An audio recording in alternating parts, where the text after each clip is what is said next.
Halo semuanya, selamat datang lagi di channel YouTube Autumn Tabibito.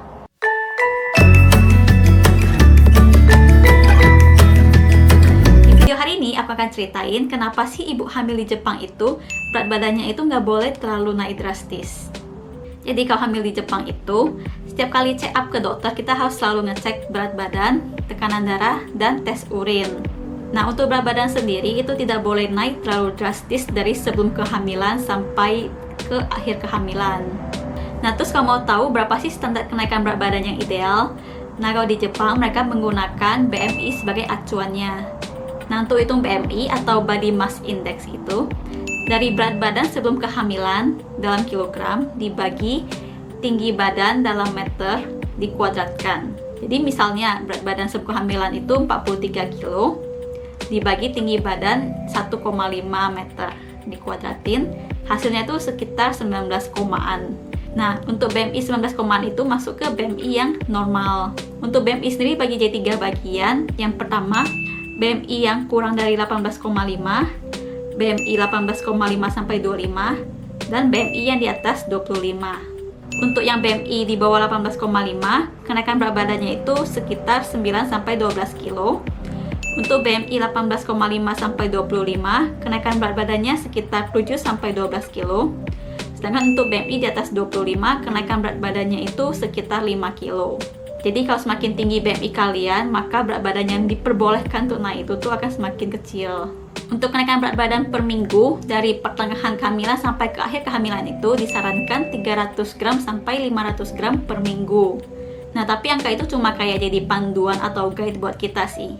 Karena kondisi orang kan beda-beda ya, jadi sebaiknya ikuti instruksi dari dokter kalian. Kalau pengalaman aku pernah pas masuk ke trimester kedua itu nafsu makan aku tuh meningkat ya. Soalnya pas trimester 1 itu mual-mual parah, jadi nggak bisa makan. Begitu bisa makan tuh langsung banyak makan. Tiba-tiba sebulan itu naiknya 2 kilo. Nah, pas di pengecekan itu tuh dokternya langsung ngomong, ini tolong diperhatiin ya berat badannya. Karena kalau naik 2 kilo terus-terusan itu bisa terlalu gemuk jadinya nanti. Nah, kenapa sih nggak boleh terlalu gemuk saat hamil itu? Yang pertama, bisa menyebabkan preeklamsia. Nah, preeklamsia itu ditandai oleh kenaikan tekanan darah dan adanya protein dalam urin. Selain itu juga ada gejala sakit kepala dan pembengkakan. Nah, si preeklamsia ini tuh bisa menyebabkan terjadinya komplikasi pada bayi dan menyebabkan kelahiran prematur. Yang kedua, menyebabkan gestasional diabetes atau diabetes yang muncul pada saat masa kehamilan. Nah, itu ditandai dengan adanya kandungan gula pada urin. Akibatnya itu, si bayinya tuh bisa jadi terlalu besar, bisa mencapai 4 kilo. Kemudian, si gula darah bayi itu akan rendah saat lahir. Selain itu, ada kemungkinan kelahiran prematur juga. Yang ketiga, menyebabkan sulit melahirkan. Jadi, kalau terlalu gemuk itu akan menyebabkan jalur untuk melahirkannya itu akan semakin sempit, sehingga proses melahirkan akan semakin lama dan semakin sulit juga. Terus gimana sih kita sebaiknya menjaga berat badan selama hamil itu? Yang pertama, perhatikan makanan. Hindari makanan yang digoreng atau makanan manis sebisa mungkin. Kemudian banyak konsumsi makanan yang rendah kalori seperti rumput laut dan jamur. Lalu jangan kurangi porsi makanan, kasihan nanti bayinya nggak dapat nutrisi. Tapi usahakan makanannya itu makanan yang seimbang antara protein, sayuran, karbohidrat, serat.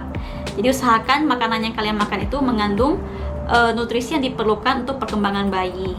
Terus kalau kalian pengen ngemil, itu tuh ngemil jangan malam-malam, tapi usahakan pagi atau siang aja ngemilnya. Yang kedua, lakukan olahraga secukupnya. Jadi ketika kalian merasa badan kalian sehat, ketika badan kalian fit, lakukan olahraga ringan. Jangan memaksakan diri ketika perut kalian tuh terasa keras atau menegang. Misalnya kalian bisa melakukan senam kehamilan, maternity yoga, atau misalnya jalan di sekitaran rumah. Terutama untuk yang masuk bulan terakhir, bulan akhir sebelum melahirkan, disarankan untuk mulai banyak jalan dan melakukan squat untuk meningkatkan ketahanan fisik kita, karena pas melahirkan tuh butuh banyak kekuatan fisik ya katanya, dan supaya mempercepat si kontraksi juga nanti. Yang ketiga, timbang berat badan secara rutin. Kalau kalian punya timbangan di rumah, kalian bisa timbang berat badan kalian setiap hari, kemudian dicatat. Nah, dari sana mungkin bisa memotivasi kalian untuk misalnya mengurangi cemilan. Oh, berat badannya sudah tambah terlalu banyak. Mungkin minggu ini cemilannya dikurangi ya, atau mungkin bisa memperbanyak olahraga. Oke, sekian untuk video hari ini. Semoga bisa menambah wawasan kalian ya. Kalau misalnya ada yang salah, kalian boleh bantu koreksi ya, tulis di kolom komentar di bawah aja. Sampai jumpa lagi di video selanjutnya. Dadah!